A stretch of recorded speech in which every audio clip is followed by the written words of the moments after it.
आए तो आप लाइक सब्सक्राइब कर देना, लेकिन उससे पहले आप अपनी पूरी क्लास अच्छे से देख लीजिएगा। सबसे फर्स्ट क्वेश्चन है हमारे यहाँ पर, अलंकार सिद्धांत के प्रवर्तक आचार्य कौन थे? अलंकार सिद्धांत के प्रवर्तक आचार्य थे दंडी, भामा, उद्भट या राजशेखर। तो ये आता है नाम भामा का, ठीक है, भामा का नाम आता है। इनका एक ग्रंथ है काव्य अलंकार। काव्य अलंकार नाम से इन्होंने ग्रंथ लिखा है, जिसमें इन्होंने अलंकार का प्रवर्तन किया है। सेकंड क्वेश्चन है, काव्य के विशिष्ट तत्व के रूप में ध्वनि शब्द का सर्वप्रथम प्रयोग किसने किया था? काव्य के विशिष्ट तत्व के रूप में, ये आज के जो क्वेश्चन है एकदम सेलेक्टेड अच्छे क्वेश्चन है, अच्छे लेवल के, जो कि आपको एग्जाम में देखने को मिलेंगे। टीजीटी, पीजीटी या फिर यूजीसी नेट या कोई भी आप अगर एग्जाम दे रहे हो तो आपको हर जगह पर ये क्वेश्चन देखने को मिल सकते हैं। काव्य के विशिष्ट तत्व के रूप में ध्वनि शब्द का सर्वप्रथम प्रयोग किसने किया था? भामा, दंडी, आनंदवर्धन या कुंतक। तो ध्वनि शब्द का जो प्रयोग है वो किया था आनंदवर्धन ने, ठीक है, आनंदवर्धन ने किया था। और इनका जो ग्रंथ है वो आपको याद रखना है, ध्वन्यालोक, ठीक है, ध्वन्यालोक, ध्वन्यालोक नाम से इन्होंने एक ग्रंथ भी लिखा था। नेक्स्ट क्वेश्चन है, ध्वन्यालोक किस तत्व से संबंधित ग्रंथ है? तो ये अभी हम देख चुके हैं, ये ध्वनि शब्द से संबंधित ग्रंथ है। सुंदर है विहग सुमन सुंदर, मानव तुम सबसे सुंदरतम में कौन सा काव्य दोष है? सुंदर है विहग सुमन सुंदर, मानव तुम सबसे सुंदरतम, ठीक है। ये तो आपको पता चल ही गया होगा कि इसमें कौन सी चीज़ें कहाँ पर दोष कहाँ पर दिख रहा है। तो सबसे सुंदरतम, अरे जो सुंदरतम होता है ये तो अपने आप में ही सुपरलेटिव है, ठीक है। सुंदरतम का मतलब है जो सबसे सुंदर है, तो फिर उसमें सबसे लगाने की क्या जरूरत है, ठीक है। तो इसमें काव्य दोष कौन सा आया है? अधिक पदत्व, अप्रतित्व, दुष्कर्मत्व या क्लिष्टत्व। बिल्कुल इसमें आया है अधिक पदत्व, ठीक है, अधिक पद इसमें जोड़ दिया गया है, सबसे इसमें एक्स्ट्रा है जिसकी कोई जरूरत नहीं है।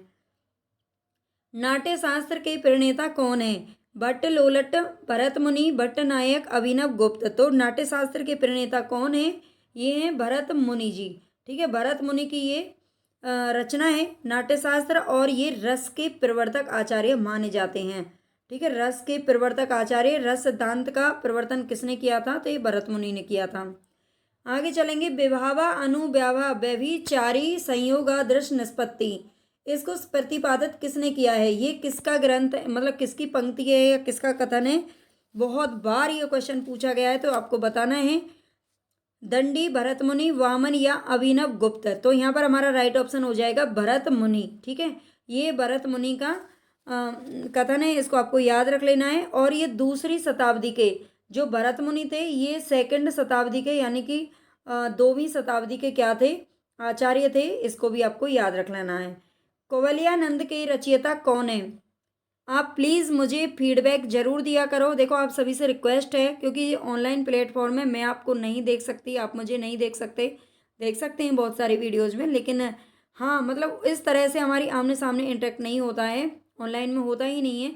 तो प्लीज़ आप कम से कम कमेंट के जरिए फीडबैक ज़रूर दे दिया करो कि आपको क्लास कैसी लग रही है, आपको किस टॉपिक पर क्लास चाहिए, वो भी आप मुझे बता सकते हैं, है ना। टीजीटी पीजीटी के लिए प्रैक्टिस सेट में आपको किस तरह से आपको प्रैक्टिस करनी है वो आप बता सकते हैं। यूजीसी नेट की मैं तैयारी करवा रही हूँ, मैंने फर्स्ट पेपर की तैयारी करवाई थी, है ना, जो अभी एग्ज़ाम हुआ है, लेकिन अभी मैंने शुरुआत नहीं की है। 1 मार्च से मैं सोच रही हूँ उसको शुरुआत करने की, लेकिन अगर बच्चे इंटरेस्टिंग होंगे तो ही ये शुरुआत मैं कर पाऊँगी। तो प्लीज़ आप थोड़ा सा मोटिवेशन दें, फीडबैक दें, बताएं कि आपको क्या मतलब अपने सुझाव रख सकते हैं आप। तो आप समझ गए होंगे, आई होप मैं क्या कहना चाह रही हूँ।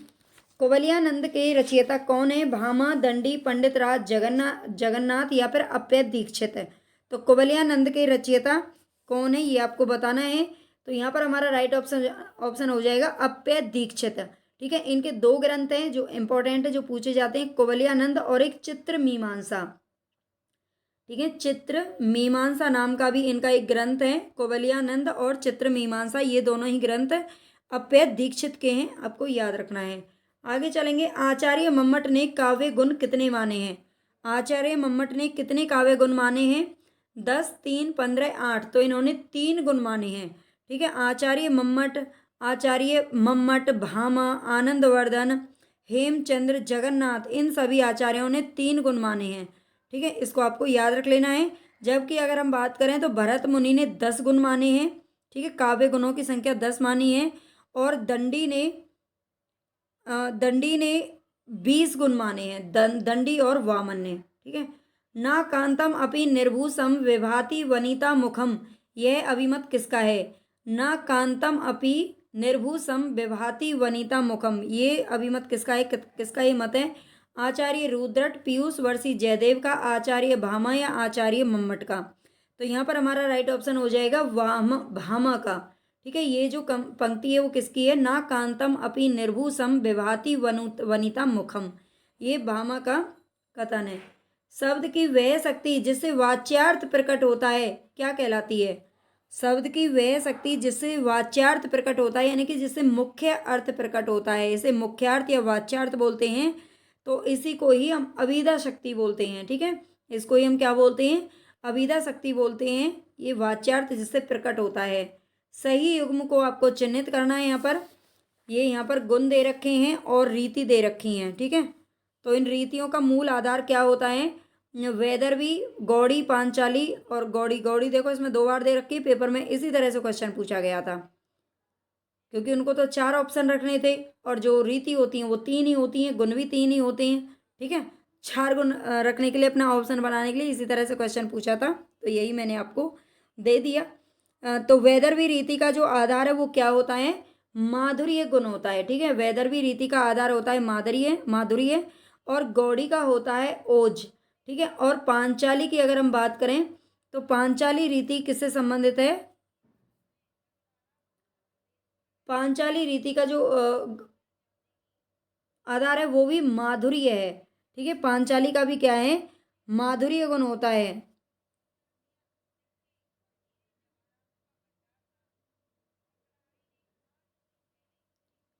हाँ, ये 1 मिनट, ये होती है पांचाली प्रसाद से संबंधित होती है, पांचाली प्रसाद से संबंधित होती है, ठीक है। इतना आप याद रख लीजिए। इसमें थोड़ा सा अटपटा मतलब क्वेश्चन में मुझे लग रहा है कुछ मिस्टेक है, तो ये तीनों आप याद रख लीजिए, ठीक है। गौड़ी का ओज है लेकिन इसमें एक ही दे रखा है ऑप्शन, तो वैदर्भी माधुर्य, ठीक है। और गौड़ी का ओज, पांचाली का प्रसाद। इसमें हो सकता है कुछ कन्फ्यूजन है, अगर इसमें मैं इसको बाद में चेक करके ना आपको कमेंट बॉक्स में इसका सही आंसर डाल दूंगी, अगर आपको पता है तो आप डाल दीजिएगा। निरख सखिए खंजन आए, फेरे उन मेरे रंजन ने, नयन इधर मन भाए। इन पंक्तियों में कौन सा गुण है? निरख सखिए खंजन आए, फेरे उन मेरे रंजन ने, नयन इधर मन भाए। पंक्तियों में गुण कौन सा है? ओज गुण, माधुर्य गुण, प्रसाद गुण, या इनमें से कोई नहीं है? तो बिल्कुल इसमें माधुर्य गुण है, देखने से ही पता चल रहा है, बड़ी अच्छी मीठी मीठी बातें हो रही हैं, मधुर मधुर, तो ये माधुर्य गुण है इसके अंदर। काव्य का वह गुण जो चित्त में तेज और स्फूर्ति का संचार करता है, वह कौन सा गुण कहलाता है? जो चित्त में तेज और स्फूर्ति लेकर के आता है। तो तेज और स्फूर्ति लाने वाला गुण कौन सा है? वो है ओज गुण। ओज गुण को हम वीर गुण भी कहते हैं, ठीक है। इसको वीर गुण या वीर रस को भी इसे रिलेट किया जाएगा, क्योंकि जिससे एकदम तड़क भड़क वाली जिसमें चीज़ें हों, जिसमें मरने मारने वाली बातें हों, वो ओज गुण में आता है। इसमें कठोर वर्णों का है जो प्रयोग किया जाता है। काव्य का वह गुण कौन सा है जो चित्त में तेज और स्फूर्ति का संचार, और ये दोबारा गया है, तो ये माधुर्य गुण है, ठीक है। आगे देखते हैं। तरु रिपु रिपु धर देखी के व्रहनी तिय अकुलाए में कौन सा काव्य दोष है? तो एक काव्य दोष आपसे पूछ रहा है। तरु रिपु रिपु धर देख के व्रहनी तिय अकुलाए, च्युत संस्कृति, न्यून पदत्व, अधिक पदत्व, क्लिष्ट तत्व। तो इसमें क्लिष्टत्व दोष है, ठीक है। तरु रिपु रिपु धर देख के विरहनी तिय अकुलाए, इसमें क्लिष्टत्व दोष है, जिसका अर्थ होता है कठिनाई से, ठीक है। और काव्य में चमत्कार पूर्ण ढंग से क्या होता है? अर्थ प्रकट करने के लिए शैली को अपनाया जाता है। दंडी के काव्य शास्त्रीय ग्रंथ का नाम क्या है? दंडी के काव्य शास्त्रीय ग्रंथ का नाम क्या है? प्रतिदर्श, काव्य शास्त्र, काव्य दर्श, या फिर भाषा दर्श। तो यहाँ पर हमारा राइट ऑप्शन हो जाएगा काव्य दर्श। दंडी का जो ग्रंथ है वो है काव्य दर्श, ठीक है। इसको आप याद रख लेना। इसके अलावा इनकी 3-4 ग्रंथ है जो बहुत ज़्यादा पूछे जाते हैं, उनको मैं लिख देती हूँ आपके लिए, ईजी हो जाएगा याद करना। 10 कुमार चरितम इन्होंने लिखा था, 10 कुमार चरितम। और इसके अलावा इन्होंने एक ग्रंथ लिखा था, बहुत इंपॉर्टेंट है, अवंती सुंदरी कथा, ठीक है, अवंती सुंदरी कथा भी इनका ही ग्रंथ है, दंडिका ही, इसको भी याद रख लेना। आगे चलेंगे, शब्दार्थौ सहितौ काव्यम परिभाषा किनके द्वारा दी गई है?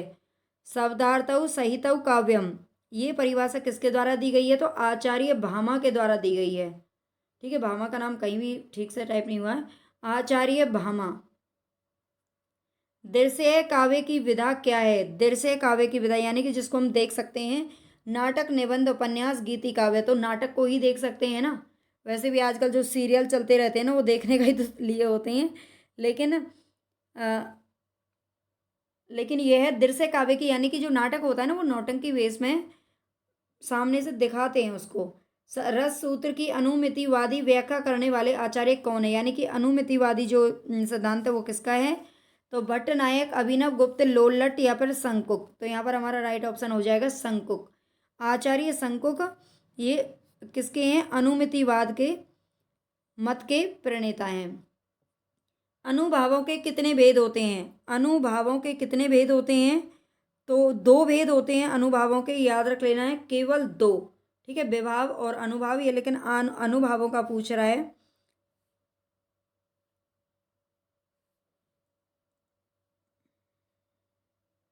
एक मिनट, यहाँ पर ये अनुभावों के वैसे तो देखो चार भी बताए जाते हैं, सात्विक, कायिक और वाचिक, है ना, चार होते हैं, लेकिन इसमें दो भेद बताए गए हैं, कायिक और सात्विक, मुख्यतः रूप से। ठीक है, मुख्यतः रूप से दो भेद आते हैं। इसका जो क्वेश्चन आया था तो आंसर इसका यही सही बताया गया था, मुख्य दो भेद होते हैं, लेकिन इसके अगर हम बात करें ना तो इसका ये ऑप्शन भी कहीं ना कहीं सही है, क्योंकि ये चार भेद भी होते हैं, अनुभावों के चार भेद होते हैं। ठीक है, लेकिन इसमें दो वेदों को सही माना था एक बार। अब पता ही नहीं चलता है जो एक्सपर्ट्स हैं वो क्या समझते हैं। निम्नलिखित में से कौन किसके लिए प्रसिद्ध नहीं है? उपमा के लिए कालिदास, करुण के लिए बभूति, अलंकार के लिए भामा, वक्रोक्ति के लिए क्षेमेंद्र। तो इनमें से कौन किसके लिए प्रसिद्ध नहीं है ये बताना है। तो यहाँ पर आ जाएगा वक्रोक्ति के लिए क्षेमेंद्र प्रसिद्ध नहीं है। ठीक है, बल्कि वक्रोक्ति संप्रदाय किसका है? तो ये कुंतक साहब का है। ठीक है, आचार्य कुंतक का है। बल्कि उपमा के लिए कालिदास जाने जाते हैं, करुण के लिए भभूति जाने जाते हैं। इसका मतलब ये इन चीज़ों का इन्होंने ज़्यादा क्या किया है? प्रयोग किया है ना। और अलंकार के लिए भामा को जाना जाता है। आगे चलेंगे, भरत मुनि के रस सूत्र के व्याख्याता भट्ट नायक के सिद्धांत का नाम क्या है? भरत मुनि के रस सूत्र के व्याख्याता कौन है? न भट्ट नायक। इनका सिद्धांत कौन सा है? भट्ट नायक का सिद्धांत पूछ रहा है। अनुमितिवाद, भुक्तिवाद, उत्पत्तिवाद या फिर अभिव्यक्तिवाद। तो भट्ट नायक का जो ग्रंथ है वो कौन सा है? भुक्तिवाद। ठीक है, इसको भुक्तिवाद या आरोपवाद भी कहा जाता है, भुक्तिवाद या भोगवाद भी कहा जाता है। ठीक है, इसको भोगवाद या भुक्तिवाद कहते हैं, और ये सांख्य दर्शन पर आधारित है। सांख्य दर्शन पर ये आधारित है। अनुमितिवाद के अभी हम देख चुके हैं ऊपर, अनुमितिवाद के कौन है? शंकुक हैं। उत्पत्तिवाद की अगर बात करें तो उत्पत्तिवाद किसका है? भट्ट लोलट का है। ठीक है, भट्ट लोलट का ग्रंथ है, ये मत है। और अभिव्यक्तिवाद किसका है? तो ये अभिनव गुप्त का है। ठीक है, ये सारे जो मत हैं वो बहुत ही इंपॉर्टेंट है, सारे सिद्धांत ये बहुत ज़्यादा बार पूछे गए हैं। आगे चलते हैं, वक्रोक्ति सिद्धांत के प्रवर्तक आचार्य कौन है? अभी हम देख चुके हैं ऊपर, तो ये हैं कुंतक जी। ठीक है, कुंतक जी हैं वक्रोक्ति सिद्धांत के प्रवर्तक आचार्य। प्रतिभा का संबंध किससे है? प्रतिभा का संबंध किससे है ये बताना है आपको। काव्य हेतु, काव्य स्वरूप, काव्य प्रयोजन या फिर काव्य लक्षण। तो काव्य हेतु से संबंध है प्रतिभा का। ठीक है, प्रतिभा का जो संबंध है वो किससे है? काव्य से, काव्य हेतु से। काव्य हेतु के तीन गुण बताए गए हैं, काव्य हेतु के तीन भेद बताए जाते हैं, और उनमें आता है एक प्रतिभा और दूसरा आता है व्युत्पत्ति। ये थोड़ा सा मैं थोड़ा बहुत जो आपको एक्सप्लेन कर रही हूँ ना ये इंपॉर्टेंट है, इसीलिए कर रही हूँ। तो ज़्यादा टाइम वेस्ट मैं भी आपका नहीं करना चाहती, और ये टाइम वेस्ट नहीं है, ये पढ़ाई का फोकस है। तो इसको आप ज़रूर देखा करें, भागे नहीं। आप आधी आधी वीडियो छोड़ के भाग जाते हो, ये सही नहीं है। ऐसे तो आप कोई भी पेपर पास नहीं कर सकते कि आधा उसके में से पढ़ा, आधा उसमें से पढ़ा, यहाँ पढ़ा, वहाँ पढ़ा, यहाँ पढ़, जहाँ भी पढ़ना है एक जगह अच्छे से पढ़ो। बिल्कुल जो आपकी चीज़ें समझ में आ रही हैं उनको पूरा देखो, ताकि आपको एक टॉपिक अच्छे से क्लियर हो जाए। तो प्रतिभा का संबंध किससे है? तो ये बताना है हमें। काव्य हेतु, इसमें मैं बता चुकी हूँ आपको, प्रतिभा और व्युत्पत्ति, और तीसरा है अभ्यास। ठीक है, तीसरा है अभ्यास। ये तीनों किसके हैं? काव्य हेतु के भेद बताए गए हैं। आगे हमारा क्वेश्चन है, देखते हैं, थोड़ा सा इजी मतलब जरूरी है। कथा वस्तु को प्रधान फल की प्राप्ति की ओर अग्रसर कराने वाले चमत्कार पूर्ण अंश को अर्थ प्रकृति कहा जाता है। इन 5 अर्थ प्रकृतियों का सही अनुक्रम क्या है? तो यहाँ पे हमें बताना है, हमें 4 ऑप्शन दे रखे हैं। कथा वस्तु को प्रधान फल की प्राप्ति की ओर अग्रसर कराने वाले चमत्कार पूर्ण अंश को अर्थ प्रकृति कहते हैं। ये 5 अर्थ प्रकृति कौन सी हैं? तो सबसे पहले इसमें आएगा बीज, बीज दे रखा है सी और डी दोनों में। इसके बाद आएगा बिंदु, बिंदु भी दोनों में दे रखा है। इसके बाद आता है पताका, तो पताका दे रखा है हमारे डी ऑप्शन में, यानी कि पहले बीज, फिर बिंदु, फिर पताका, फिर प्रकरी और फिर कार्य। ठीक है, ये 5 जो हैं ये अर्थ प्रकृति के सही, इनका अनुक्रम यही है, इसको आपको याद रख लेना है। आगे चलते हैं। अर्थोपक्षेपक के कितने प्रकार होते हैं? अर्थोपक्षेपक के कितने प्रकार होते हैं? 5, 6, 7, 8। तो यहाँ पर हमारा राइट ऑप्शन हो जाएगा 5। लेकिन आप थोड़ा सा रुकिए, इसको मैं 5 को बता देती हूँ। अर्थक्षेपक 5 प्रकार के होते हैं। इसमें होता है विस्कंभक, दूसरा होता है प्रवेशक, तीसरा होता है चूलिका, और चौथा होता है, यहाँ पर लिख देती हूँ, अंकमुख। इसे अंकमुख या अंकास्य भी कहते हैं, अंकमुख। और 5वां होता है अंकावतार। ये चाहें तो आप स्क्रीनशॉट वगैरह ले लेना, यहाँ पर नोट वगैरह बना रहे हो वहाँ पर लिख लीजिए। विस्कंभक, प्रवेशक, चूलिका, अंकमुख और अंकावतार, ये 5 अर्थोपक्षेपक के प्रकार होते हैं। भरत मुनि के अनुसार नाट्य वृत्तियों का सही अनुक्रम क्या है? भरत मुनि के अनुसार नाट्य वृत्तियों का सही अनुक्रम कौन सा है? भारती, आरवटी, कैसिकी, सातवती, 4 प्रकार यहाँ पर दे रखे हैं। तो हमारे यहाँ पर हो जाएगा राइट ऑप्शन सी। ठीक है, और सी में देख लेते हैं क्या है। भारती, फिर भारती के बाद सातवती, फिर कौशिकी और फिर आर भट्टी। ये मटी नहीं है भैया, भट्टी है। आगे देखते हैं। काव्य शोभाया कर्तारौ धर्मः गुना, ये किस आचार्य की उक्ति है? काव्य शोभाया धर्मः गुना कर्तारौ धर्मः गुना, ये किस आचार्य की उक्ति है? मम्मट, वामन, आनंद वर्धन या विश्वनाथ। तो यहाँ पर हमारा राइट ऑप्शन हो जाएगा वामन। ठीक है, काव्य शोभाया कर्तारो धर्म गुना, ये वामन की उक्ति है, ये आपको याद रखना है। आगे चलते हैं। निम्नलिखित में से, और जो वामन है वो भी याद रख लीजिए, रीति संप्रदाय के प्रवर्तक थे। निम्नलिखित में से किस आचार्य ने अलंकार को काव्य की आत्मा मानकर रस का महत्व गौण कर दिया? किस आचार्य ने अलंकार को काव्य की आत्मा मानकर रस का महत्व गौण कर दिया? भामा, वामन, विश्वनाथ या आनंद वर्धन। अलंकार को काव्य की आत्मा किसने माना है? यही हमें पता होना चाहिए। तो ये भामा ने माना है, इसलिए इन्होंने रस के महत्व को गौण कर दिया। जब वक्रोक्ति वक्ता की कंठ ध्वनि पर आश्रित होती है तब उसे क्या कहा जाता है? जब वक्रोक्ति वक्ता की कंठ ध्वनि पर, किस पर? कंठ ध्वनि पर आश्रित होती है तब उसे क्या कहते हैं? सभंग श्लेष वक्रोक्ति, अभंग श्लेष वक्रोक्ति, काकु वक्रोक्ति, प्रहलिका। तो यहाँ पर हमारा राइट ऑप्शन हो जाएगा काकु वक्रोक्ति। ठीक है, काकु वक्रोक्ति कौन सी होती है? जब वक्रोक्ति वक्ता की कंठ ध्वनि पर आश्रित होती है तब उसे काकु वक्रोक्ति कहते हैं। उज्ज्वल नीलमणि ग्रंथ के लेखक कौन है? उज्ज्वल, देखो यहाँ पर जो प्रैक्टिस सेट है ये, इसमें आपको थोड़े से इजी क्वेश्चन भी देखने को मिलेंगे और थोड़े टफ क्वेश्चन भी देखने को मिलेंगे।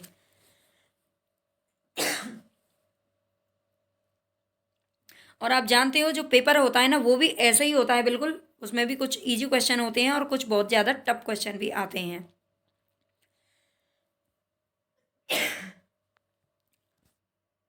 सॉरी भाई। उज्ज्वल नीलमणि ग्रंथ के लेखक कौन है? रूप गोस्वामी, अभिनव गुप्त, राजशेखर या मम्मट। तो यहाँ पर हमारा राइट ऑप्शन हो जाएगा रूप गोस्वामी। ठीक है, रूप गोस्वामी 15वीं 16वीं शताब्दी के आचार्य थे और इन्होंने उज्ज्वल नीलमणि, उज्ज्वल रूप कैसा होता है? उज्ज्वल, बिल्कुल आसानी से याद हो जाएगा। अभिव्यक्तिवाद के प्रवर्तक कौन है? अभिव्यक्तिवाद के प्रवर्तक कौन है? शंकुक, अभिनव गुप्त, भट्ट लोलट या फिर आनंद वर्धन। तो यहाँ पर हमारा राइट ऑप्शन हो जाएगा अभिनव गुप्त। अभिव्यक्तिवाद के जो प्रवर्तक हैं वो हैं अभिनव गुप्त। रस सूत्र के व्याख्याकारों का सही अनुक्रम क्या है? रस सूत्र के व्याख्याकारों का नाम आपको याद रखने हैं, ये बहुत ज़्यादा बार पूछे जाते हैं क्वेश्चन। भट्ट लोलट, शंकुक, भट्टनायक और अभिनव गुप्त, इन्होंने रस सूत्र को की व्याख्या की थी, है ना। अपने व्याख्या के तौर पर उन्होंने अपने अपने ग्रंथ लिखे थे। तो आपको ये बताना है सही ऑप्शन यहाँ पर हमारा कौन सा हो जाएगा। तो हमारे यहाँ पर देखो राइट ऑप्शन तो ए ही है। भट्ट लोलट सबसे पहले जो कि उत्पत्तिवाद के क्या है रचना मतलब प्राचार्य हैं। और शंकुक हम पीछे पढ़ चुके हैं, अभी अनुमितिवाद के हैं शंकुक। इसके बाद भट्ट नायक भुक्तिवाद और अभिनव गुप्त। अभिनव गुप्त किसके हैं? तो अभिव्यक्तिवाद के हैं। ठीक है, ये चारों ने क्या किया था? रस सूत्र की व्याख्या की थी। रुद्रट वक्रोक्ति को शब्दालंकार मानते हैं, इसे अर्थालंकार किसने माना है? जो रुद्रट हैं वो तो वक्रोक्ति को शब्दालंकार मानते हैं। अलंकार 3 प्रकार के बताए जाते हैं, शब्दालंकार, अर्थालंकार और एक होता है उभयालंकार। ठीक है, मुख्यतः 2 ही होते हैं, शब्दालंकार और अर्थालंकार। तो रुद्रट ने तो वक्रोक्ति को शब्दालंकार माना है।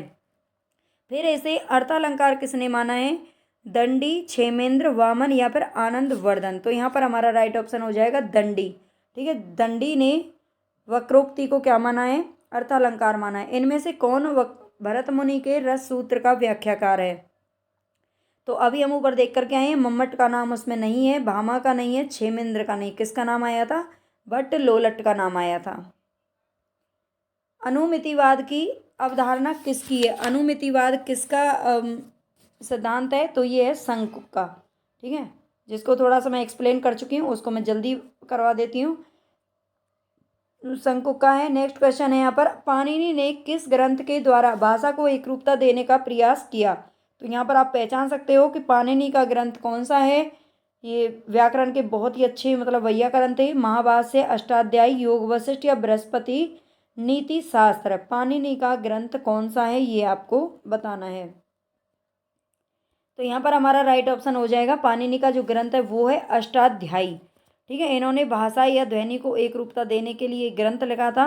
और लिखा कब था? 7वीं 8वीं शताब्दी में। ठीक है, शताब्दी ईसा पूर्व में लिखा था, ये भी ध्यान रखना है। भरत मुनि ने अपभ्रंश को क्या नाम दिया है? भरत मुनि ने अपभ्रंश को क्या नाम दिया? लोक भाषा, जनभाषा, देश भाषा या अशुद्ध भाषा। तो देश भाषा नाम दिया था। ठीक है, भरत मुनि 2री 3री शताब्दी के में थे, उन्होंने अपभ्रंश को देश भाषा कहा है। और अगर हम बात करें एक और, तो विद्यापति ने अपभ्रंश को बोलचाल की भाषा में देश भाषा कहा है। उन्होंने भी देश भाषा कहा है, विद्यापति ने भी बोलचाल की भाषा में। संचारी भावों की संख्या कितनी है? संचारी भावों की संख्या कितनी है? 9, 33, 16 या 99। तो यहाँ पर हमारा राइट ऑप्शन हो जाएगा, संचारी भावों की संख्या भरत मुनि ने मानी है 33। ठीक है, इसका थोड़ा सा हम व्याख्या देख लेते हैं। आचार्य भरत मुनि ने अपने नाट्य शास्त्र में रसों की संख्या 8, संचारी भावों की संख्या 33 और स्थायी भावों की संख्या 8 और सात्विक भावों की संख्या 8 बताई है। ठीक है, इनको याद रख लेना, ये डेटा बहुत जरूरी होता है पेपर के लिए। अभिनव गुप्त के अनुसार रसों की संख्या कितनी है? 9 मानी है अभिनव गुप्त ने। तो यहाँ पर हमारे 40 प्रश्नों का प्रैक्टिस सेट कंप्लीट हुआ। आगे अगर काव्य शास्त्र के और भी क्वेश्चन मैं करवाऊंगी, मैंने 100 क्वेश्चन बनाए हैं, लेकिन और कल की क्लास में हम उनको करेंगे। तो आप प्लीज़ ज़्यादा से ज़्यादा लाइक, सब्सक्राइब और शेयर जरूर कर दीजिएगा। धन्यवाद। रही हैं टीजीटी, पीजीटी, यूजीसी नेट, कोई भी एग्ज़ाम अगर आपका है हिंदी का, तो उन सब के लिए ये जो क्लास है वो बेनिफिशियल है। यहाँ से 3 से 4 क्वेश्चन काव्य शास्त्र के जो आते हैं वो आपको यहाँ से मिल जाएंगे। ठीक है, तो फर्स्ट क्वेश्चन है हमारा आंसर है इसका दंडी। काव्य शोभा करान धर्मा अलंकारा प्रचक्षते। ये जो उक्ति है वो किसकी है? तो ये दंडी की है। ठीक है, ये आपको याद रखना है। आगे चलेंगे। लक्षण ग्रंथ का अर्थ है। लक्षण ग्रंथ का अर्थ क्या है? नायिका भेद, काव्यांग विवेचन, रस निष्पत्ति या गुणदोष। तो यहाँ पर हमारा कौन सा आंसर सही हो जाएगा? काव्य के लक्षण कौन से होते हैं? तो काव्यांग विवेचन। ठीक है, काव्यांग विवेचन जो होते हैं ये लक्षण ग्रंथ कहलाते हैं, इनका यही अर्थ होता है। काव्यों का अलग अलग प्रकार से काव्य का अंगों का विवेचन करना। अनुमितिवाद के प्रतिष्ठाता आचार्य कौन है? प्रतिष्ठाता कौन है? अनुमितिवाद। अनुमितिवाद का जो सिद्धांत है वो किसने दिया था? भरत मुनि, आनंदवर्धन, शंकुक, अभिनव गुप्त। ये चारों ही इंपॉर्टेंट है यहाँ पर। तो भरत मुनि तो आप जानते ही हैं, रस सूत्र के व्याख्याता है, मतलब व्याख्याता का जो प्रवर्तक हैं। और आनंदवर्धन ध्वनि संप्रदाय के हैं। अनुमितिवाद की अगर बात करें तो सी ऑप्शन हमारे यहाँ पर सही हो जाएगा, शंकुक। और अभिनव गुप्त की बात करें तो इनका है अभिव्यक्तिवाद। ठीक है, इनके चारों के ही सिद्धांत आपको याद रखने हैं। इनमें से कौन है जो रस सूत्र का व्याख्याता नहीं है? रस सूत्र के अगर प्रवर्तक की बात करें तो ये सिद्धांत, रस सूत्र का जो सिद्धांत है वो भरत मुनि ने दिया था अपने जो ग्रंथ है उनका नाट्यशास्त्र, उसमें दिया था। लेकिन इसको बाद में व्याख्यायित किस किस ने किया है? ठीक है, तो इनमें से चार ऑप्शन दे रखे हैं, कौन है जिसने व्याख्या नहीं की है रस सूत्र की? तो यहाँ पर चार नाम आते हैं वैसे व्याख्याकारों में। अगर हम बात करें तो एक तो आता है भट्ट लोलट का नाम, ठीक है, एक आता है शंकुक, है ना, और भट्ट नायक, ठीक है, भट्ट नायक और अभिनव गुप्त। ठीक है, शंकुक आता है, भट्ट लोलट, भट्ट अभिनव गुप्त, और चौथा नाम इसमें आता है भट्ट नायक का। ये चार आचार्य हैं जिन्होंने रस सूत्र की व्याख्या की है, बहुत ही इंपॉर्टेंट हैं। लेकिन जो वामन है इन्होंने रस सूत्र की व्याख्या नहीं की है। अगर इनकी बात करें तो ये रीति संप्रदाय के प्रवर्तक माने जाते हैं। ठीक है, रीति संप्रदाय के प्रवर्तक कौन है? तो ये वामन साहब हैं। आगे चलते हैं। The principles of literary criticism, ये किसका ग्रंथ है? The principles of literary criticism, ये किसका ग्रंथ है आपको बताना है। आई ए रिचर्ड्स, ये हमारा ए ऑप्शन है। I A Richards, Matthew Arnold, Lukacs या क्रोचे। तो यहाँ पर हमारा राइट ऑप्शन हो जाएगा आई ए रिचर्ड्स। ठीक है, आई ए रिचर्ड ने 1924 ईस्वी में ये जो इनका ग्रंथ है वो छपा था। ठीक है, ये आपको याद रख लेना है। आगे चलेंगे। निम्नलिखित आचार्यों का सही अनुक्रम क्या है? यहाँ पर थोड़े आपको इजी क्वेश्चन भी देखने को मिलेंगे, थोड़े मॉडरेट भी देखने को मिलेंगे, है ना, जो और थोड़े टफ भी देखने को मिल सकते हैं, दो चार क्वेश्चन। तो प्लीज़ भागे नहीं आप क्लास को छोड़ करके, क्योंकि अच्छे से पढ़ें ताकि आपको पूरा समझ में आए। तो निम्नलिखित आचार्यों का सही अनुक्रम, ये जो संस्कृत के आचार्य हैं वैसे ही हमें हिंदी के भी याद रखने हैं। उनका जो जन्म है ना, उनकी जो शताब्दी है वो याद रखनी है। तो इनका जन्म का वर्ष तो नहीं होता, लेकिन इनकी शताब्दी बताई जाती है संस्कृत आचार्यों की। तो यहाँ पर हम देखेंगे, देखो चारों ऑप्शन में भरत मुनि दे रखा है। ठीक है, क्योंकि भरत मुनि सबसे पहले आचार्य थे जो कि जिनकी जो शताब्दी है वो कौन सी थी? दूसरी तीसरी शताब्दी इनकी मानी जाती है। वैसे तो दूसरी शताब्दी में आते हैं ये। ठीक है, और इसके बाद हम बात करें अभिनव गुप्त की, मैं नीचे से आपको बता देती हूँ। अभिनव गुप्त की कौन सी शताब्दी है? तो ये 10वीं 11वीं शताब्दी में थे। विश्वनाथ हमारे 14वीं शताब्दी में जाकर थे। ठीक है, विश्वनाथ 14वीं शताब्दी में थे, ये सबसे बाद में आएंगे यहाँ पर। और भामा की बात करें तो भामा हमारे 6वीं शताब्दी में थे। ठीक है, भामा अलंकार संप्रदाय के प्रवर्तक थे, इसको भी याद रख लेना है। अभिनव गुप्त अभिव्यक्तिवाद के और भरत मुनि रस सूत्र के। मैं आपको थोड़ा सा बार बार रिपीट इसलिए करती हूँ ताकि आपको चीज़ें हैं जो जल्दी से याद हो जाएं। तो ये चारों का जन्म, मतलब इनका जो जन्म काल है वो है। अब यहाँ पर आप देख सकते हो सबसे पीछे 14वीं शताब्दी में विश्वनाथ आने चाहिए और सबसे पहले भरत मुनि। तो सी ऑप्शन हमारे यहाँ पर करेक्ट हो जाएगा। आगे चलेंगे। भरत मुनि के अनुसार काव्य में कुल कितने गुण होते हैं? भरत मुनि के अनुसार काव्य के गुण कितने होते हैं? 10, 5, 3, 7। तो हमारा राइट ऑप्शन हो जाएगा 10। जो भरत मुनि है उन्होंने गुणों की संख्या 10 मानी है। ठीक है, एक बार इनका नाम ले देती हूँ मैं। श्लेष, प्रसाद, समता, समाधि, माधुर्य, ओज, पद, सौकुमार्य, अर्थ, व्यक्ति, उदारता, कांति। ठीक है, ये इन्होंने क्या माने? 10 गुण माने हैं। इसके अलावा मम्मट, भामा और आनंदवर्धन ने 3-3 गुण माने हैं। और 3 गुण कौन से हैं? माधुर्य, ओज और प्रसाद। आगे चलेंगे। समालोचना दर्श के शीर्षक से ऐसे ऑन क्रिटिसिज्म का अनुवाद किसने किया है? समालोचना दर्श के नाम से, समालोचना दर्श, ये पुस्तक किसकी है? आप ये भी सीधा सीधा बस आप बता सकते हो। तो ये किसकी है? रामचंद्र शुक्ल, डॉक्टर नगेंद्र, जगन्नाथ दास रत्नाकर या रमेश कुंतल मेघ। तो यहाँ पर हमारा राइट ऑप्शन हो जाएगा जगन्नाथ दास रत्नाकर। ठीक है, जगन्नाथ दास रत्नाकर ने समालोचना दर्श इनकी पुस्तक का नाम है और इसका अनुवाद इन्होंने किया था ऐसे ऑन क्रिटिसिज्म। ठीक है, इसको आप याद रख लेना। आगे चलेंगे। और ये ग्रंथ की अगर बात करें तो ये ग्रंथ किसका है? तो ये पोप का। ठीक है, पोप का ग्रंथ है ये, जो अंग्रेजी पाश्चात्य विद्वान थे। वक्रोक्ति संप्रदाय के विरोधी आचार्य पूछ रहा है, ठीक है, विरोधी देख लेना यहाँ पर ध्यान से। वक्रोक्ति संप्रदाय के विरोधी आचार्य कौन है? अगर वैसे हम बात करें वक्रोक्ति संप्रदाय किसका है, तो ये कुंतक जी का है, ठीक है, कुंतक आचार्य कुंतक का है। लेकिन यहाँ पर ये क्या पूछ रहा है आपसे? विरोधी आचार्य पूछ रहा है। भामा, आचार्य विश्वनाथ, रुद्रट या मम्मट? तो वक्रोक्ति संप्रदाय के प्रतिष्ठापक तो आपको याद रख लेना, इसकी वक्रोक्ति संप्रदाय किसका है, तो ये है कुंतक का, ठीक है, वैसे मैंने बोल दिया है ये कुंतक का है। लेकिन इसके विरोधी की अगर बात करें तो वो कौन है इसका? अगर देखो 2-3 क्वेश्चन यहाँ से आपके बन सकते हैं। विश्वनाथ प्रसाद तो इसके विरोधी हैं, ये हमारा राइट ऑप्शन यहाँ पर हो जाएगा, ठीक है। वक्रोक्ति के विरोधी कौन है, तो ये विश्वनाथ जी हैं। लेकिन अगर हम भामा से बात करें तो भामा ने जो वक्रोक्ति संप्रदाय है उसका सबसे पहले शास्त्रीय विवेचन किया था, ठीक है। भामा की अगर बात करें तो भामा ने वक्रोक्ति संप्रदाय का सबसे पहले शास्त्रीय विवेचन किया था, और आचार्य विश्वनाथ तो इसके विरोधी हैं, और कुंतक ने इसकी स्थापना की थी। आगे चलेंगे। कार्यत्री और भावयत्री प्रतिभा का विभाजन किस आचार्य ने किया है? कार्यत्री और भावयत्री प्रतिभा का विभाजन किस आचार्य ने किया है? धनंजय, महिम भट्ट, श्रीहर्ष, राजशेखर। तो यहाँ पर हमारा राइट ऑप्शन हो जाएगा राजशेखर, ठीक है। कार्यत्री और भावयत्री प्रतिभा का विभाजन किया था राजशेखर ने। आगे चलेंगे। भाषा और समाज के लेखक कौन है? अगर आपको क्वेश्चन अच्छे लग रहे हैं, क्लास पसंद आ रही है, तो प्लीज़ पूरी तो देखना ही, ये आपसे रिक्वेस्ट है कि पूरी देखना एक बार, है ना। बहुत ही अच्छे क्वेश्चन यहाँ पर मैंने तैयार किए हैं, और लाइक कर देना, सब्सक्राइब कर लेना चैनल को अगर नहीं है तो, और शेयर कर देना ज़्यादा से ज़्यादा। जितना ज़्यादा आप मुझे सपोर्ट करेंगे ना, उतना ही अच्छा कंटेंट मैं आपको प्रोवाइड कर पाऊँगी।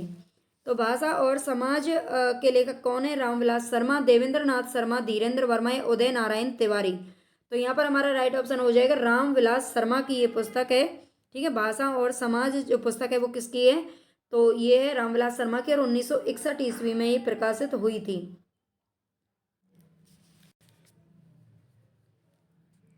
नेक्स्ट क्वेश्चन है हमारे यहाँ पर 12। काव्य हेतुओं में व्युत्पत्ति का सही अर्थ क्या है? काव्य हेतुओं में व्युत्पत्ति का सही अर्थ क्या है? परिश्रम, शब्द ज्ञान, लोक ज्ञान या प्रगाढ़ पांडित्य? तो यहाँ पर हमारा आंसर हो जाएगा सही शब्द ज्ञान, ठीक है। काव्य हेतु 3 प्रकार के बताए जाते हैं, ठीक है। 3 प्रकार के अर्थ माने गए हैं काव्य हेतुओं में, जिसमें होता है प्रतिभा, एक बार लिख देती हूँ, ठीक है, जो इम्पोर्टेंट है, और दूसरा है व्युत्पत्ति, और तीसरा है यहाँ पर अभ्यास, ठीक है। ये काव्य हेतुओं के 3 भेद हैं। और काव्य हेतु में जो व्युत्पत्ति है, ये जो व्युत्पत्ति है इसका सही अर्थ है शब्द ज्ञान से, ठीक है। आगे चलते हैं। वे दगदा भंगी बनी थी, ये किसका सूत्र है? ये छोटे छोटे से सूत्र हैं, लेकिन बहुत ही भयानक रूप ले लेते हैं ये पेपर में, है ना, बिल्कुल ध्यान में ही नहीं आता किसके हैं। वे दगदा भंगी बनी थी, ये किसका सूत्र है? कुंतक, भोज, राजशेखर या पंडित राज जगन्नाथ? तो यहाँ पर हमारा राइट ऑप्शन हो जाएगा वे दगदा भंगी बनी थी, ये कुंतक का सूत्र है, ठीक है। किसका है? ये कुंतक का है। आगे चलेंगे। रस गंगाधर में पंडित राज जगन्नाथ ने किस बादशाह की प्रशंसा की है? सबसे पहले तो क्वेश्चन याद रख लेना, रस गंगाधर किसका ग्रंथ है? तो ये पंडित राज जगन्नाथ का है, ठीक है। और इसमें किस बादशाह की प्रशंसा इन्होंने की है? तो ये की है शाहजहां की। शाहजहां किसका बेटा था?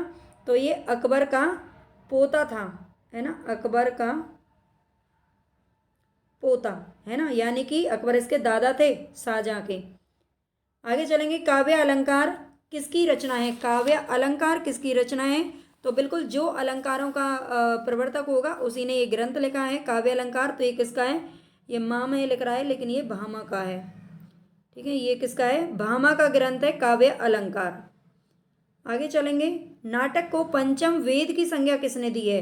नाटक को पंचम वेद की संज्ञा किसने दी है? धनंजय, भट्टनायक, भरत मुनि या भानु दत्त? तो यहाँ पर हमारा राइट ऑप्शन हो जाएगा भरत मुनि, ठीक है। भरत मुनि का जो ग्रंथ है नाट्य शास्त्र, नाट्य शास्त्र, ये रस सूत्र के प्रणेता हैं, और इन्होंने नाटक को पंचम वेद की संज्ञा दी है। काव्य अलंकार संग्रह के रचनाकार कौन है? काव्य अलंकार जो ग्रंथ है वो तो भामा का है, लेकिन काव्य अलंकार संग्रह के रचनाकार कौन है? इसमें संग्रह शब्द जोड़ करके किसने बनाया? उद्भट, भामा, दंडी, वामन? तो ये बनाया है उद्भट जी ने, ठीक है। और उद्भट के समय की अगर बात करें, एक मिनट, नहीं समय, इनका, हाँ, इनका समय है 9वीं सदी। ठीक है, 9वीं सदी का पूर्वार्ध इनका समय रहा है। ठीक है, 9वीं सदी का पूर्वार्ध भी लिखा आता है, कभी कभी 9वीं सदी भी लिखा जाता है। इनका समय याद रख लेना। भामक हम देख चुके हैं 6वीं शताब्दी में थे, और जो दंडी हैं वो 7वीं शताब्दी में थे। वामन की अगर हम बात करें तो ये 8वीं और 9वीं शताब्दी में थे। ठीक है, इनका साथ ही साथ समय भी आप याद रख लीजिएगा। आगे चलते हैं। आचार्य कुंतक काव्य शास्त्र में किस संप्रदाय के प्रवर्तक हैं? आचार्य कुंतक, कुंतक अभी हम देख चुके हैं। औचित्य, वक्रोक्ति, ध्वनि या रीति, तो ये वक्रोक्ति संप्रदाय के प्रवर्तक हैं। कौन? आचार्य कुंतक। ठीक है, आचार्य कुंतक किसके हैं? तो ये वक्रोक्ति के हैं। ध्वनि का हम देख चुके हैं, ध्वनि के आनंदवर्धन है। रीति के वामन है। और औचित्य की अगर बात करें तो ये हमारा भी रह गया था, इसे हमने ऊपर नहीं देखा, तो इसको देख लेते हैं, क्षेमेंद्र। ठीक है, औचित्य संप्रदाय के कौन है? तो ये हैं क्षेमेंद्र। आगे चलेंगे। एकांकी में अन्विति अथवा संकलन त्रिय के अंतर्गत काल स्थान के साथ किसके निर्वाह की गणना की जाती है? एकांकी में, एकांकी आप जानते हैं किसको बोलते हैं? तो एकांकी में अन्विति अथवा संकलन त्रिय के अंतर्गत, संकलन त्रिय का मतलब है तीन चीजों का संकलन, उसके अंतर्गत काल स्थान, तीन, दो चीज तो हो गई, काल और स्थान। तीसरा नाम क्या किसका आता है? पात्र, कार्य, प्रक्रिया या पता का, तो ये आता है कार्य का। काल, स्थान और कार्य, ये तीन चीजों को संकलन त्रिय के नाम से जाना गया है एकांकी के अंदर। आगे चलेंगे। इनमें से कौन है जो अनुभाव का एक भेद है? अनुभाव के मुख्यतः दो भेद होते हैं, और अगर देखें हम वैसे चार भेद बताए जाते हैं। अनुभाव के चार भेद होते हैं। ठीक है, तो यहाँ पर बता रहा है इनमें से अनुभाव का एक भेद कौन सा है? निर्वेद, व्रीड़ा, एक सेकंड, व्रीड़ा ही दे रखा है, और उन्माद या आहार्य। तो यहाँ पर हमारा आंसर हो जाएगा आहार्य। ठीक है, आहार्य क्या है? अगर हम बात करें अनुभाव के, देखो चार भेद मैं आपको बता देती हूँ। कायिक, वाचिक, ठीक है, सात्विक, और एक हो गया आहार्य। ये चार भेद होते हैं अनुभाव के, इसको आपको याद रख लेना है। और इसमें आहार्य आता है। ठीक है, ये जो तीन है ना, निर्वेद, व्रीड़ा और उन्माद, ये संचारी भाव बताए जाते हैं। शब्द में जहाँ मूल अर्थ नहीं बल्कि उसका व्यंग्यार्थ अभिप्रेत होता है, वहाँ कौन सी शब्द शक्ति होती है? शब्द शक्ति तीन प्रकार की होती है, अभिधा, लक्षणा और व्यंजना। ठीक है, इसको याद रख लेना। अभिधा, लक्षणा और व्यंजन तीनों यहाँ पर दे रखी हैं। लेकिन शब्द में जहाँ पर मूल अर्थ नहीं बताया जाता बल्कि उसका व्यंग्यार्थ अभिप्रेत होता है, उसको क्या कहते हैं? तो व्यंजना शब्द शक्ति के नाम से उसे जाना जाता है। आगे चलेंगे। 22वां क्वेश्चन है। काव्य दोष की परिभाषा इनमें से सबसे पहले किसने दी थी? किसान नहीं है बल्कि किसने दी? काव्य दोष की परिभाषा है ना, काव्य में दोष भी होते हैं, किसने बताया? दंडी, भामा, वामन या आनंदवर्धन। तो यहाँ पर हमारा राइट ऑप्शन हो जाएगा वामन।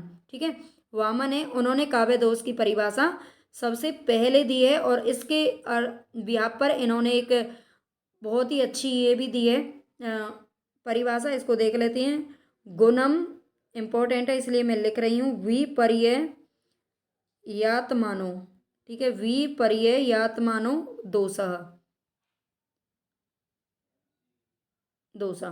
ठीक है, गुणम विपर्ययात्मानो दोषा, ये जो है परिभाषा वो वामन ने दी है काव्य दोष के अंदर। रस निष्पत्ति के संदर्भ में भुक्तिवाद किस आचार्य का मत है? भुक्तिवाद किसका है? अभिनव गुप्त, हम देख चुके हैं। किस क्या था? अभिव्यक्तिवाद, संकुक का अभिमितिवाद, अनुमितिवाद, सॉरी, और भट्टनायक का क्या है?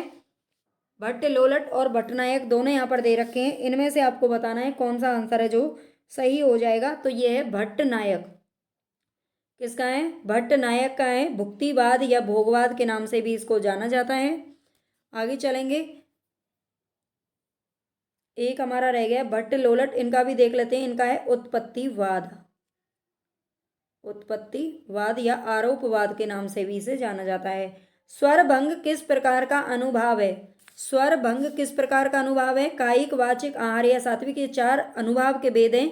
इसमें स्वर भंग होना, जैसे कभी कभी ऐसा होता है ना, हमने सामने से मान लीजिए किसी को शेर को देख लिया, या हमने कोई ऐसी चीज़ देख ली जिससे हमारा अचानक हमारी आवाज़ ही बैठ गई, हम बोल ही नहीं पा रहे हैं कुछ भी, है ना, उसको कहते हैं स्वर भंग होना।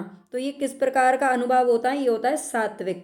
ठीक है, स्वर भंग होना, है ना, पसीना आना, अचानक से आंसू निकल जाना, है ना, डर लगना, ये सब क्या होते हैं? कांपना, बॉडी कभी कभी होता है ना, हम डर के मारे या गुस्से में या हमारा जो शरीर है वो कांपने लगता है, अचानक से हमारी जो आंखें होती हैं उनसे आंसू निकलने लगते हैं, अचानक से पसीना आ जाता है जब कोई चिंता होती है, कुछ भी, तो ये होते हैं सात्विक के भाव। ठीक है।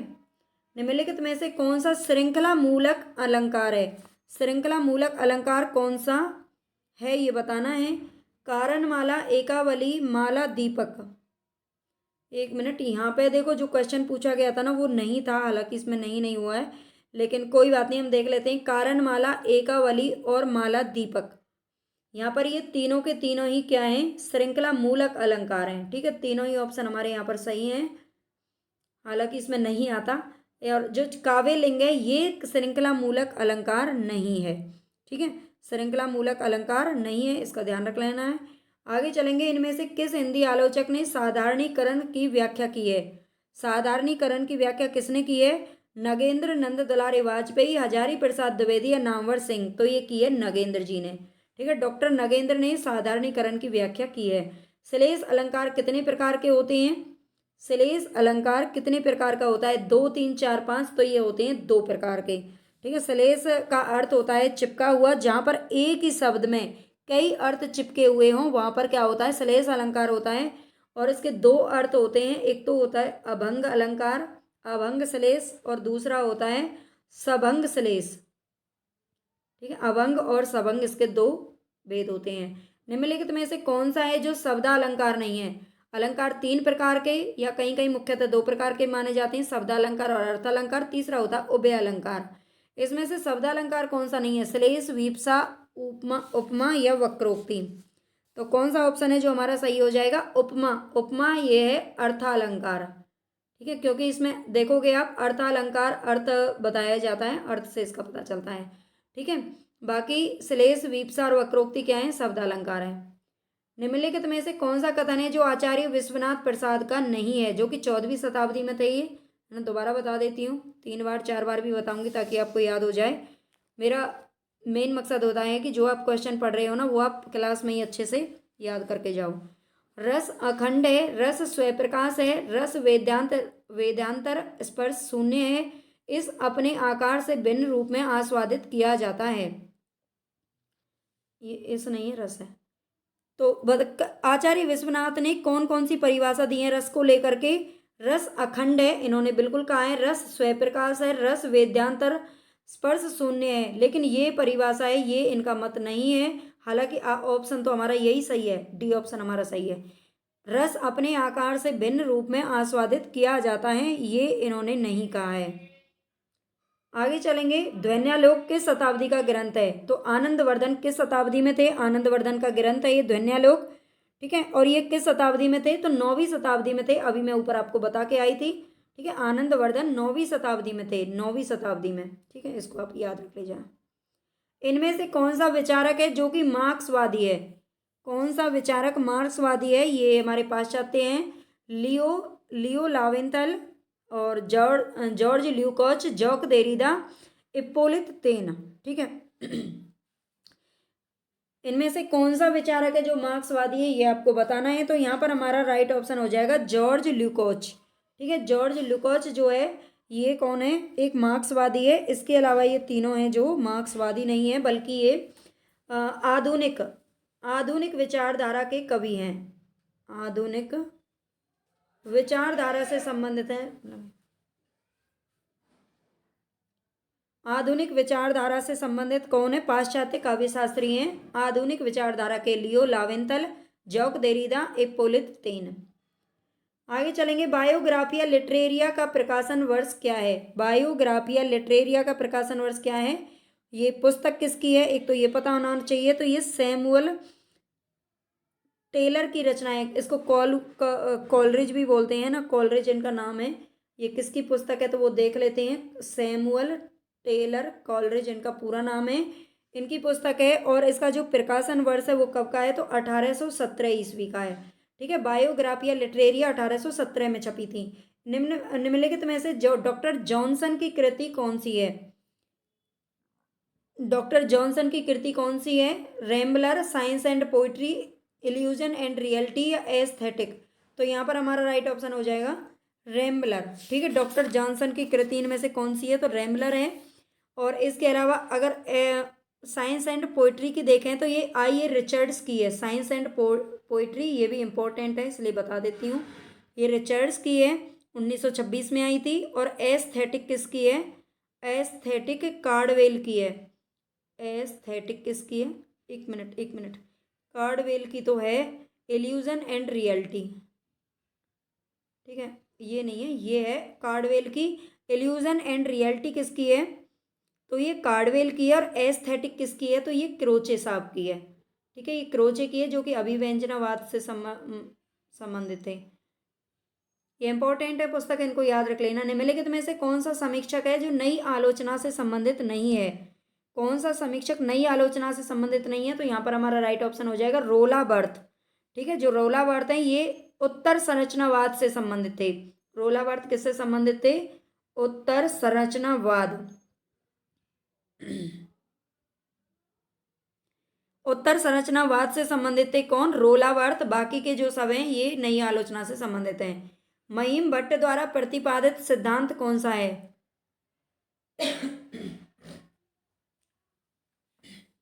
महिम भट्ट के द्वारा प्रतिपादित सिद्धांत कौन सा है? अनुमानवाद, तात्पर्यवाद, लक्षणवाद या अभिव्यंजनावाद? अभिव्यंजनावाद तो क्रोचे का है। और यहाँ पर महिम भट्ट का जो ग्रंथ है, सिद्धांत है, वो है अनुमानवाद।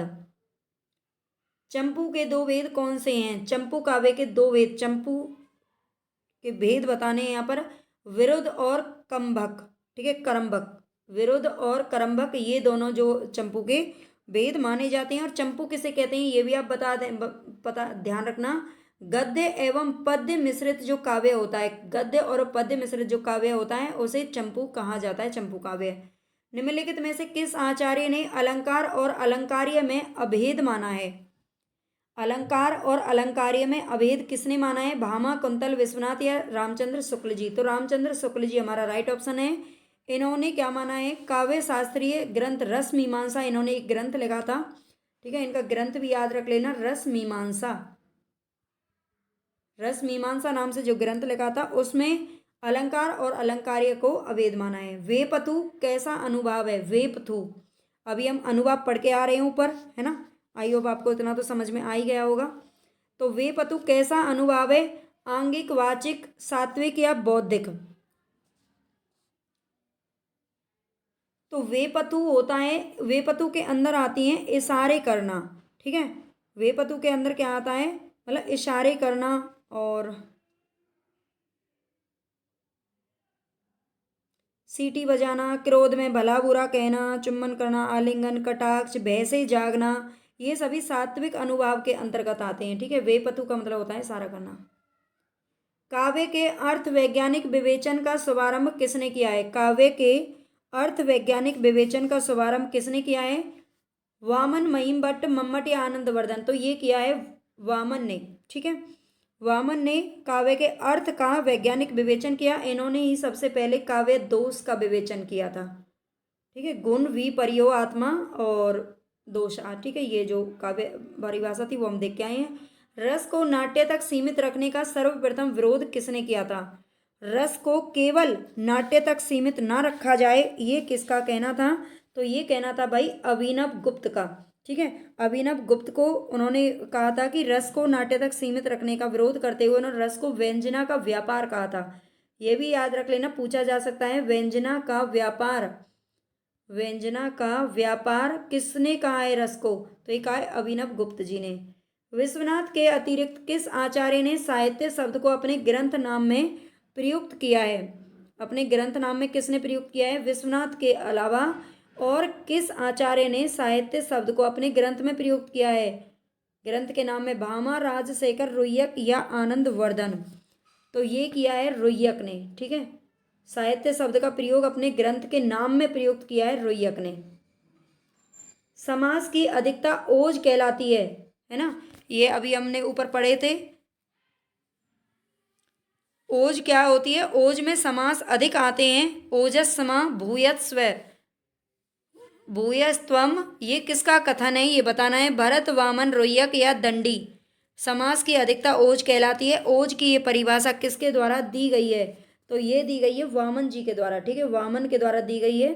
वामन का वैसे अगर अर्थ की बात करें तो ब्राह्मण होता है, ठीक है।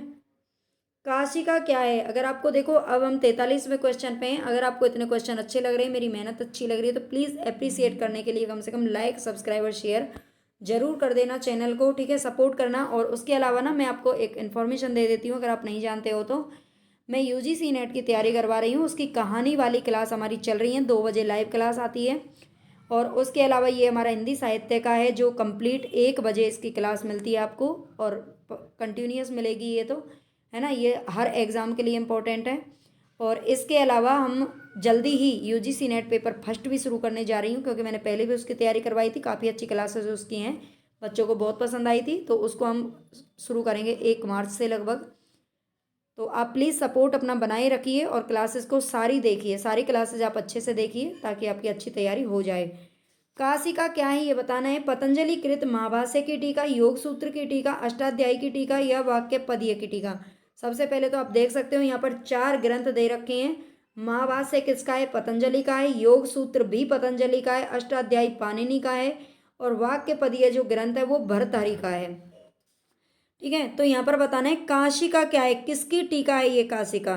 तो ये अष्टाध्यायी पर लिखी गई टीका है। अष्टाध्यायी पर किसने टीका लिखी थी? तो ये वामन और जय आदित्य, ठीक है, 2 लोगों ने मिलकर के ये टीका लिखी थी, जय आदित्य एवं वामन, ठीक है। अष्टाध्यायी की टीका उन्होंने लिखी थी। रमणीयार्थ प्रतिपादक है शब्द काव्यम, इसके प्रवर्तक कौन है? रमणीयार्थ प्रतिपादक है शब्द काव्यम, ये इसके प्रवर्तक कौन है? दंडी पंडित राज जगन्नाथ। बिल्कुल हमारा जो राइट ऑप्शन है वो है पंडित राज जगन्नाथ, जो कि 14वीं शताब्दी में थे। आगे चलते हैं। भारत के रस सूत्र के व्याख्याता आचार्य शंकुक का सिद्धांत क्या कहलाता है? तो आचार्य शंकुक का सिद्धांत कौन सा है? अनुमितिवाद, ठीक है। उत्पत्तिवाद किसका था? उत्पत्तिवाद तो ये भट्टलोलट का था। एक बार फिर लिख देती हूँ, उत्पत्तिवाद किसका है? भट्टलोलट का है। अभिव्यंजनावाद किसका है? क्रोचे का है। और भुक्तिवाद, ये मुक्तिवाद नहीं है, भुक्तिवाद है, ये भट्ट नायक का है। जो नायक होते हैं वही तो भुक्ति मतलब भोग करते हैं हर चीज का, है ना।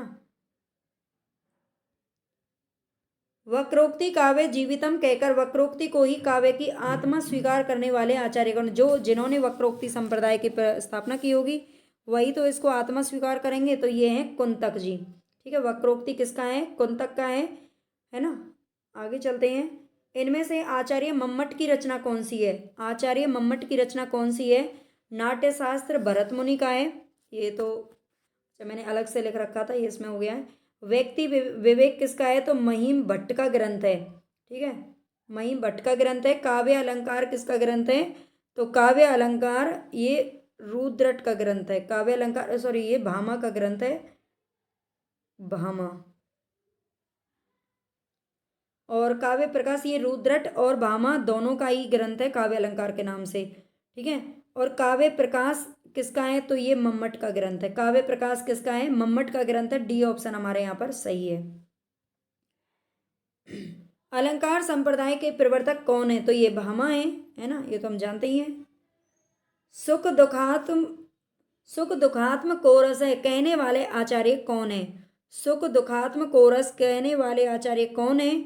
भरत मुनि, रामचंद्र गुणचंद्र, आचार्य विश्वनाथ या आनंदवर्धन। तो हमारा राइट ऑप्शन हो जाएगा रामचंद्र गुणचंद्र, ठीक है। रामचंद्र गुणचंद्र इन्होंने क्या कहा था? सुख दुखात्म कोरस, ठीक है, ये इनका वाक्य है। निम्नलिखित में से कौन संस्कृत समीक्षा पद्धति से संबंधित नहीं है? संस्कृत समीक्षा पद्धति से संबंधित कौन नहीं है?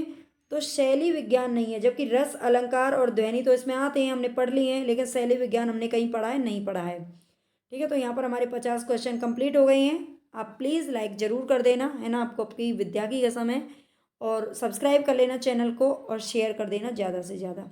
और क्लास आपको कैसी लगी है ये प्लीज़ फीडबैक ज़रूर देना मुझे कमेंट बॉक्स में।